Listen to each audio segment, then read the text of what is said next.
तो सबसे पहले अपने कैलकुलेटर में डेटास इनपुट करना चालू कर दो। पहले मैं क्लियर कर देता हूँ, ठीक है। सो अपना कैलकुलेटर खोलो, BA2+ कैलकुलेटर, और अपना डेटास इनपुट करना चालू कर दो उसके अंदर। तो सबसे पहले हम रिटर्न ए और रिटर्न बी इनपुट करेंगे। ये किधर इनपुट करूँगा ध्यान से देखना, मैं सेकंड दबाऊंगा, इधर सेकंड लिख के आया मेरे कैलकुलेटर पे, फिर मैं डेटा में जाऊँगा। अब x1 मतलब रिटर्न ऑन A1, A1 अपना x1 हो गया। तो A1 के अंदर हम ऐड करेंगे, कितना रिटर्न है 20%, 20%। और अभी y मतलब B में कितना रिटर्न है 30%। तो अब ये कितने बार हमें ऐड करना है 0.3, मतलब 3 बार ऐड करेंगे। तो वापस से ऐड करो, 20% एंटर, 30% एंटर, 20% एंटर, 30% एंटर। 3 बार ऐड कर दिया हमने। अभी ये ऐड करेंगे, इसका काम हो गया। तो 12 और 10, तो ये कितने बार ऐड करना है 5 बार। तो 12% एंटर, 10% एंटर, 12% एंटर, 10% एंटर, 12%, 10%, 12, 10, 12, 10। हमने 5 बार ऐड कर दिया इसे। अभी इसे कितने बार ऐड करना है 2 बार।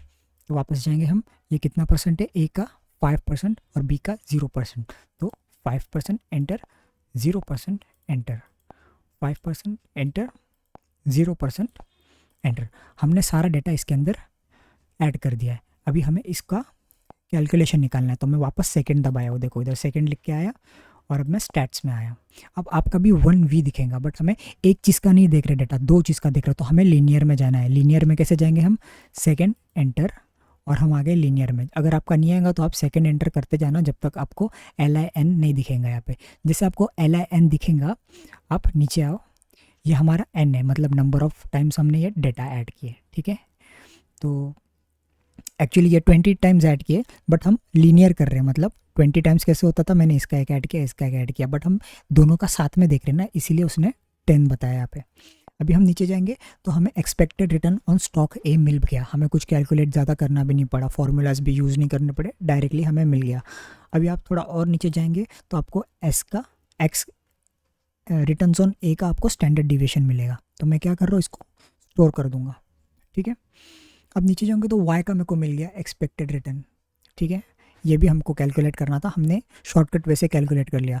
अब मैं नीचे जाऊँगा तो मेरे को y का स्टैंडर्ड डिविएशन भी मिल गया। मैं इसे भी स्टोर कर रहा हूँ। मैं ये क्यों स्टोर कर रहा हूँ मैं आपको बाद में बताता हूँ।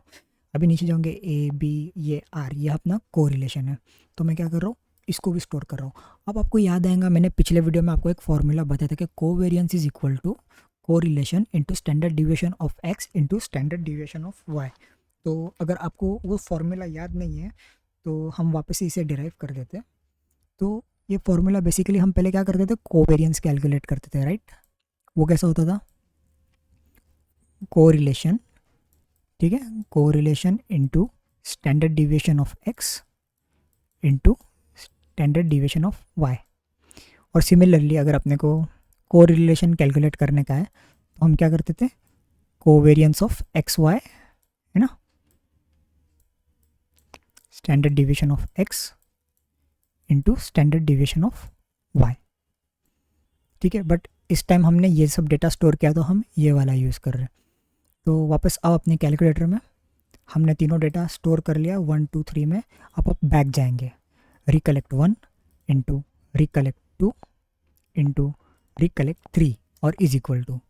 तो हमें अपना इधर वो भी मिल गया, कोवेरियंस जो हम कैलकुलेट करना चाह रहे थे। तो इस तरीके से शॉर्टकट से हम ये सम्स को सॉल्व करेंगे।